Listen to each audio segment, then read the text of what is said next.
What happens when a police officer lets prejudice guide his badge? One rainy night, a man is arrested for no reason. But what the officer does not know is that his prisoner holds a secret that will shatter his world. Stay with this story until the very end, because the twist will leave you speechless. The night was heavy with rain. Streetlights flickered, painting the pavement in trembling pools of orange. The officer's boots splashed against the wet ground as he strode forward. His jaw was tight, his hand resting on his holstered weapon. Ahead of him stood a tall black man, calm, silent, and still.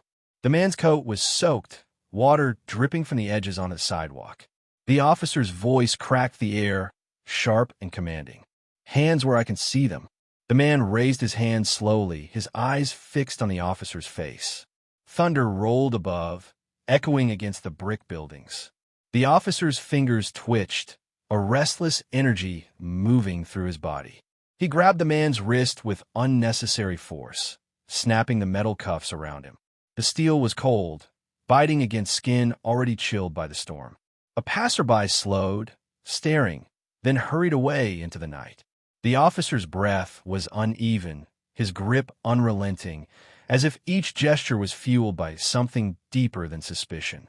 The man's voice was low, steady, and clear. "You are making a mistake." The officer tightened the cuffs, his expression a mixture of arrogance and disdain. Rain slid down his cheeks, though he mistook it for sweat. "What mistake would that be?" he spat, his tone heavy with mockery. The man's gaze did not waver. From beneath his soaked coat, he revealed a badge glinting faintly in the dim streetlight, marked with 3 bold letters. FBI. The officer's breath caught in his throat. The world around him seemed to tilt, the sound of the rain louder, heavier, almost suffocating. The cuffs he had locked so tightly now burned against his conscience. The silence between them stretched, sharp as glass. The officer froze, his fingers still gripping the cuffs. The glow of the badge shimmered under the streetlight, undeniable and cold. His throat felt dry, as though every drop of rain had been drained from him. The man's eyes locked onto his, unflinching, powerful, calm in a way that was terrifying. The officer's heartbeat hammered in his ears, louder than the storm above. He tried to speak, but the words tangled in his mouth. The rain poured harder, soaking his uniform until it clung to his skin like a weight. The silence of the FBI agent felt louder than any accusation. It was not anger. It was not fear. It was something deeper, a patience that made the officer's chest tighten. The man finally spoke, each word cutting through the storm like a blade. "You place your hands on a federal agent." The officer's grip weakened, but his pride refused to let go. His knuckles whitened around the handcuffs, as though control could still be salvaged. From across the street, a door creaked open. A woman peered out, her face pale, drawn by the tension that filled the air. The officer noticed her, and then another shadow, someone recording with a phone, the red light blinking like an accusation. His mouth went dry. The badge still gleamed, rain sliding across its surface. And in that moment, he realized there was no undoing what had already been set in motion. The officer's hands trembled, though he tried to mask it. His jaw tightened, his teeth grinding, a storm raging behind his eyes. The man did not move, his wrists still bound, the steel cuffs biting deeper into his skin. The flashing red light of the phone across the street burned into the officer's vision, every blink a reminder that the world was now watching. The FBI agent's voice was calm again, almost measured, almost too steady. "Remove them. Now." The officer hesitated, his fingers hovering just above the cuffs. His pride screamed for defiance, but his pulse told another truth. Thunder cracked, a violent roar that shook the ground beneath their feet.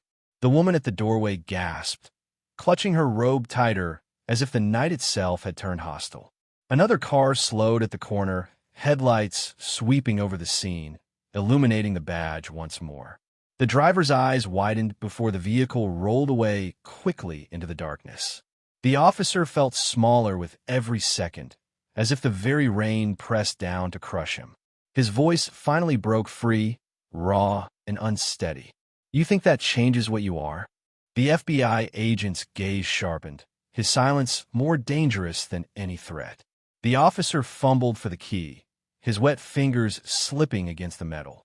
But before he could unlock the cuffs, the sound of distant sirens split the night, growing louder, closer. A blur of red and blue light began to dance against the walls of the buildings. The officer froze again, his chest tightening as if a vice had clamped around his ribs. The FBI agent lowered his voice, just enough for the officer alone to hear.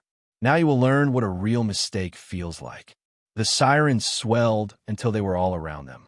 Tires screeched, water spraying from the pavement as patrol cars pulled in fast. Red and blue lights bounced off the wet brick walls, turning the narrow street into a dizzying blur of color. Doors slammed. Boots hit the ground in unison. Several officers rushed forward, weapons drawn, voices cutting through the storm. "What is happening here?" One barked, his eyes darting from the handcuffed man to the trembling officer. The FBI agent did not flinch. He stood tall, rain dripping from his brow, his badge gleaming beneath the strobing lights. "Federal Bureau of Investigation," he announced, his tone heavy and unshaken. Every officer froze mid-step, the weight of those words dragging the air into silence. The man in cuffs did not need to move. His authority filled the space around him. The officer who had arrested him suddenly looked smaller, swallowed by the presence of his own colleagues.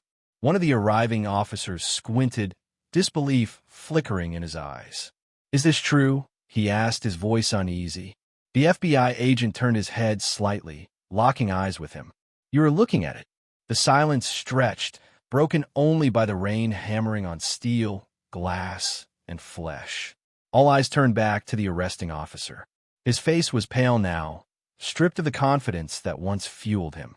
The key trembled in his hand, still hovering near the lock. No one spoke in his defense. Not one voice rose to protect him. And in that unbearable quiet, he realized he was no longer the one holding control. The officer's breath came shallow, almost ragged. Rain plastered his hair to his forehead, dripping into his eyes, stinging like salt. The key in his hand rattled softly, a sound that carried louder than the sirens now fading into silence. One of the younger officers stepped closer, his weapon still lowered, but his voice sharp. "Unlock him. Now." The command struck harder than the thunder above. The arresting officer's hand shook as he fumbled with the lock. The click of the cuffs releasing was swallowed by the storm, yet echoed in every ear. The FBI agent pulled his wrists free, the red marks vivid against his dark skin. He rubbed them once, slowly, deliberately, before raising his head. His eyes swept across the circle of uniforms, piercing each man with a look that made them straighten. The arresting officer avoided his gaze, his lips pressed tight, his pride crumbling piece by piece. "State your badge number," the FBI agent said, his voice cold, precise, leaving no space for refusal. The words were not shouted. They did not need to be. They landed heavier than any blow. The officer hesitated, his throat tight, the sound trapped inside him. Another voice cut through the night, one of his own colleagues. "Answer him." The weight of betrayal struck harder than the rain. The officer finally spoke, each number dragged out as if it were torn from his chest. The FBI agent repeated it under his breath, memorizing, locking it away like evidence. Then he stepped closer, his presence towering, his voice low enough that only the officer heard. "You thought you could break me. Instead, you broke yourself." The words seared deeper than the cuffs ever had. And as the circle of officers watched in silence, the arresting officer felt the ground beneath him no longer safe, no longer steady. The arresting officer's pulse thundered in his ears. Every drop of rain seemed louder, heavier, as if the night itself judged him. He dared not lift his eyes. The other officers stood still, their faces tense, waiting, unwilling to shield him. The FBI agent reached into his coat and pulled out a phone. Its screen glowed pale blue against the darkness, the raindrops sliding across it like glass beads. He spoke into it calmly, his voice steady, measured. This is Special Agent Carter. I have been unlawfully detained. Badge number of the officer responsible is recorded. I am requesting immediate intervention. The words sliced the air with clinical precision. The arresting officer flinched at the sound of his own actions being made permanent, immortalized beyond this street. The silence among his colleagues deepened. No one moved to stop the agent. No one dared. The officer's lips parted as if to speak, but nothing came out, only a shallow breath drowned by the storm. Special Agent Carter lowered the phone, his eyes fixed on him like steel. You will answer for this. The officer felt his knees weaken. The badge on Carter's chest seemed brighter now, gleaming with every flash of red and blue light. Every second stretched, a rope pulling tighter around his throat. And though he stood surrounded by his own brothers in uniform, he had never felt more alone. The arresting officer's breath shuddered as he finally looked up. Every gaze in the circle was fixed on him, cold, unyielding, expectant. One of the sergeants stepped forward, his boots splashing into the puddles, his jaw rigid with restrained fury. What in God's name were you thinking? The question was not loud, but it cut through the storm like a blade. The officer opened his mouth, but the words tangled, useless, dissolving in the rain. His colleagues were not allies now. They were witnesses. The sergeant's glare shifted from him to the agent. Agent Carter, he said, his tone lowering with respect. On behalf of this department, I apologize. Carter's expression did not soften. His soaked coat clung to his frame, his wrists still raw with red bands where the cuffs had bitten into him.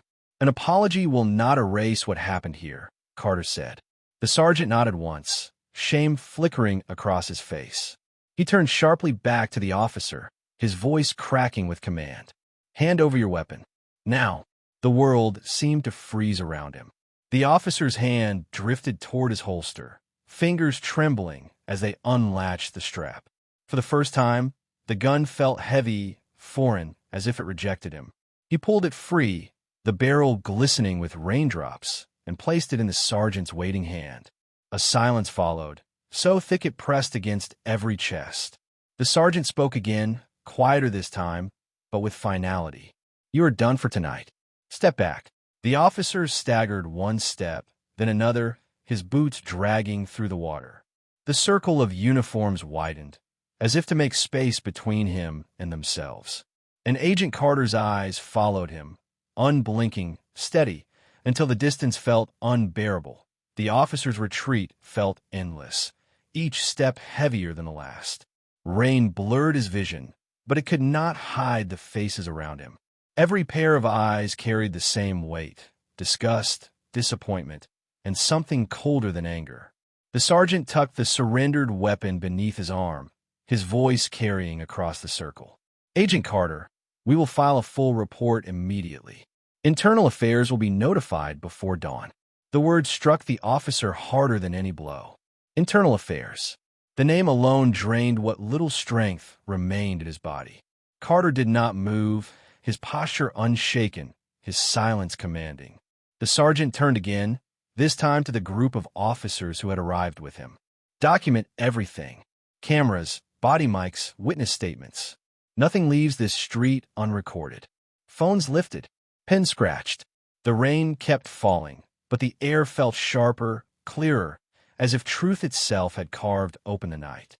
The officer's chest tightened with panic. His colleagues, men he had laughed with, eaten with, trusted, were now writing him into a record he could not escape. The sergeant's tone dropped, heavy with finality. Call the captain. He will want to see this himself. The officer's stomach turned to ice. The captain. There would be no hiding once he arrived. Carter's eyes never left him. Each glance was a mirror, forcing him to confront the rot he had carried, the cruelty he had worn as power. And for the first time, stripped of his gun, his authority, and the protection of silence, the officer realized he was trapped in a storm he had created. The officer's pulse hammered so violently he thought the others could hear it. The night pressed in, heavy with rain and judgment, until every breath felt stolen. Headlights cut through the storm. A black sedan rolled slowly onto the street, its tires slicing the water into ripples. The patrol cars parted to make way, their lights still spinning, reflecting off the wet brick walls. The sedan stopped. Its engine quieted, leaving only the hiss of the rain and the crack of distant thunder. The driver's door opened. Out stepped the captain. Tall, broad-shouldered, his presence carried the weight of command long before he spoke a word. His coat whipped against the wind, his cap shadowing eyes that missed nothing. The circle of officers stiffened, their spines straightening as if the air itself had demanded it. The captain's gaze swept across the scene, the loosened cuffs, the raw wrists, the weapon tucked under the sergeant's arm. Then his eyes found the officer. They narrowed, sharp and merciless. He did not ask for an explanation. He did not need one. Slowly, he turned to Carter. "Agent," the captain said, his voice deep, steady, unshaken by the storm. "You have my word. This will not be buried." Carter inclined his head, water dripping from his brow, his expression carved from stone. The captain faced the officer once more, his silence stretching long enough to crush what little defiance remained. Finally, he spoke. "Remove your badge." The words were heavier than the rain, heavier than the night, heavier than the shame that already suffocated him. The officer's hand hovered at his chest, trembling. The badge that once felt like power now burned like iron against his palm. His fingers closed around it slowly, unwilling, before pulling it free. The captain extended his hand without expression. The officer stared at it, frozen, drenched, his world collapsing around him. The officer's hand shook as he held the badge. The metal was slick with rain, the edges biting into his trembling fingers. For years it had been his shield, his weapon, his mask of authority. Now it weighed more than stone. The captain's hand remained steady, open, unyielding. The silence stretched until the storm itself seemed to pause. Every eye in the circle fixed on the small, glinting piece of metal. The officer's chest tightened, his throat dry, his pride clawing for escape. But there was no escape. With a motion that felt like tearing his own skin, he placed the badge into the captain's palm. The captain closed his hand over it, slow and deliberate, as if sealing a verdict. The officer's chest heaved. Without the badge pinned to him, he felt exposed, hollow, smaller than the shadows around him. The captain turned and handed the badge to the sergeant. "Log it. Evidence." The word struck like a hammer. Evidence. The officer's knees nearly buckled. Carter stood silent, his eyes unwavering, his presence alone enough to fill the void the badge had left behind. The captain did not spare the officer another glance. Instead, he looked to Carter. "This man will face consequences. I give you my assurance." Lightning split the sky, illuminating every face for a heartbeat. And in that flash, the officer saw what he feared most. Not anger, not pity, but indifference. To them, he was no longer a brother in uniform. He was already gone. The officer's breath came in shallow bursts, each one sharper than the last. His shoulders sagged beneath the weight of the night, his soaked uniform clinging like a shroud. The captain's voice cut through the storm, low but merciless. "Sergeant, take him in." The words landed like a sentence. The sergeant stepped forward, his face grim, no hesitation in his movements. Two younger officers moved with him, their boots splashing as they closed the circle.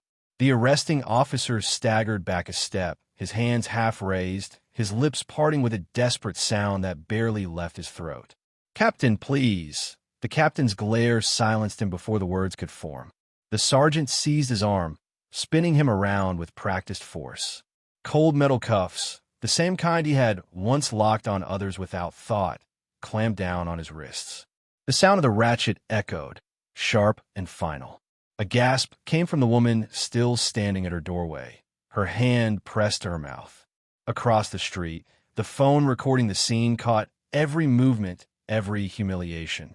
The officer's knees nearly buckled, his body dragged upright only by the grip on his arms. His heart pounded so violently he thought it might tear through his chest. The captain did not look at him again. He kept his gaze on Carter. "Justice begins tonight." Carter gave the smallest nod, his silence carrying more weight than words.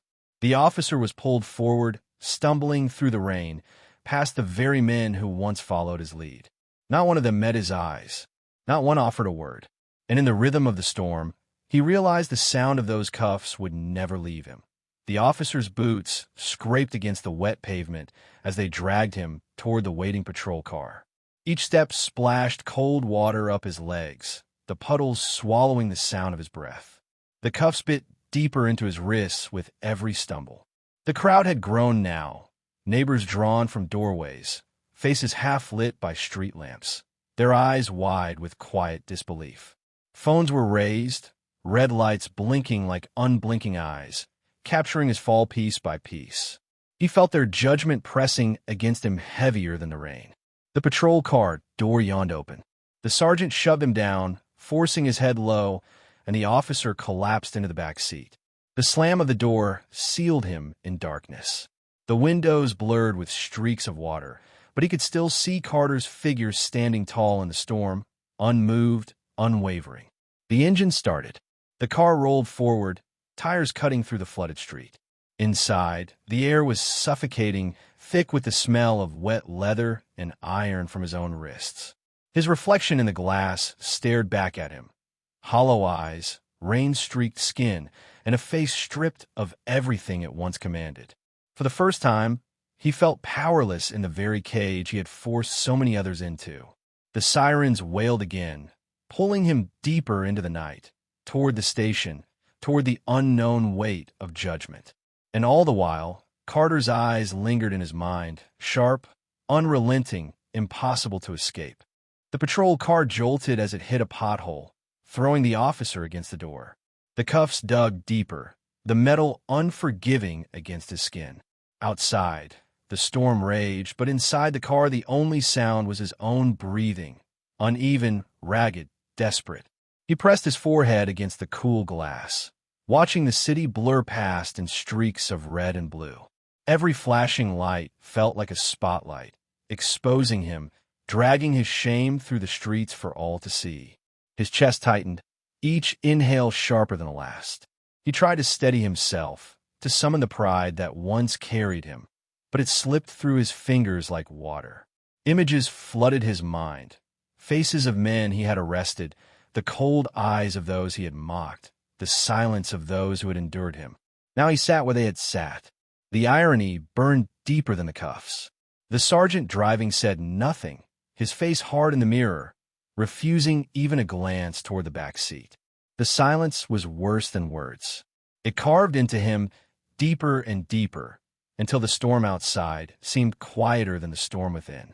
Finally, the car slowed, pulling beneath the heavy awning of the precinct. Floodlights spilled across the concrete, blinding, merciless. The gates groaned open, swallowing him whole as the vehicle rolled inside. His stomach twisted as the car came to a stop. The door opened, the night air rushing in cold and wet, carrying with it the scent of concrete and iron. Out, the sergeant ordered. Hands gripped his arms again, dragging him from the seat, forcing him upright beneath the glare of the station lights. The building loomed before him, its walls stark, unforgiving, a place he had once walked into with pride. Now it felt like the jaws of a beast, waiting to consume him. The officer's boots struck the pavement with hollow thuds as they pulled him toward the entrance. The fluorescent lights above the station doors buzzed faintly, their glow pale and sterile against the storm's chaos. Two officers flanked him, their grips tight, their expressions cold.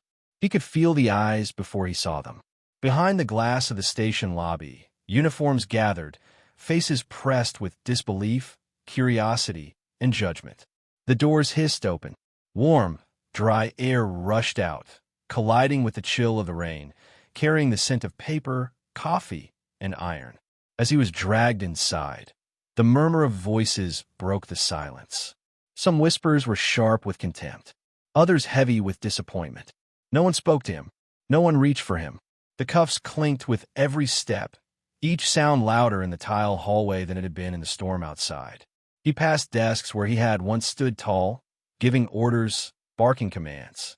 Now those same desks became altars of judgment, every gaze a reminder that his authority had been carved away. A younger officer leaned against a wall, eyes narrowed, phone in hand. He lowered it only when the sergeant shot him a warning look. They reached a heavy steel door. The sergeant swiped a card, the lock clicked, and the door swung open with a groan. A corridor stretched ahead, sterile and narrow, lined with cameras that blinked silently overhead. The officer's pulse quickened. He knew where they were taking him.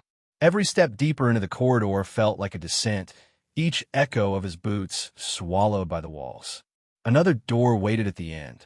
The interrogation room. The sergeant shoved it open, the hinges crying out as though reluctant to welcome him. Inside, the room was bare. Metal table, 2 chairs, a single buzzing light that painted the walls in harsh white. They pushed him into the chair, the cuffs still biting his wrists, the cold surface of the table pressing against his skin. The door closed behind him with a heavy thud. For the first time, he was alone. No power, no shield, only silence, waiting to be broken. The silence in the interrogation room felt endless. The officer's eyes darted across the white walls, the single bulb above him buzzing faintly, a sound that gnawed at his nerves. Every second stretched, his heartbeat louder than the storm that still raged outside. Then the door opened. Agent Carter stepped inside. His presence filled the room without effort. Calm, steady, unshaken. He sat across the table, placing his badge down with deliberate care, the metal glinting beneath the light. The officer could not look at it. Carter's voice was quiet, but it carried the weight of final judgment. You used your badge to intimidate, to control, to demean, but tonight that badge could not save you. The officer swallowed hard, his throat dry, his chest tightening with every word. Carter leaned closer, his eyes unyielding. Authority is not power. It is responsibility. And when you abuse it, you are already undone. The officer's gaze fell to his cuffed wrists. The red marks burned like proof of his downfall. There was nothing left to argue, nothing left to defend.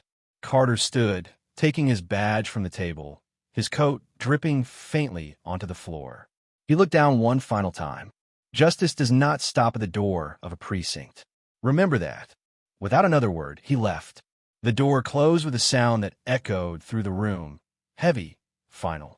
The officer sat alone, the hum of the light above him a cruel reminder that his silence was all he had left. And as the storm outside began to fade, he realized the real storm was only just beginning. End.